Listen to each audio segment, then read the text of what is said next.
दिव्यांग व्यक्तींचा सन्मान, हक्क, सुरक्षा आणि सक्षमीकरण सुनिश्चित करण्यासाठी शासनानं एक महत्त्वपूर्ण निर्णय घेतला आहे. दिव्यांग व्यक्ती हक्क अधिनियम 2016 अंतर्गत कलम 79 ते 83 अनुसार आयुक्त दिव्यांग यांना न्यायालयीन अधिकार बहाल करण्यात आले आहेत.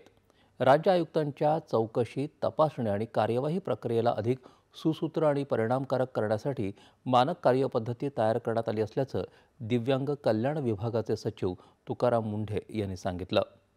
राज्य आयुक्त स्वतःहून किंवा प्राप्त झालेल्या तक्रारींवर कार्यवाही करू शकतात.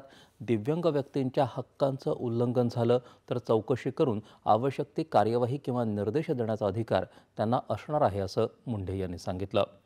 राज्य आयुक्तांना दिवाणी न्यायालयाचे सर्व अधिकार असतील.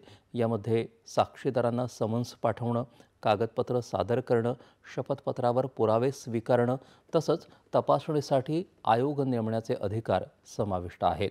त्यामुळं राज्य आयुक्तांसमोरील प्रत्येक कार्यवाही न्यायिक स्वरूपाची मानली जाईल. दुबईत राहून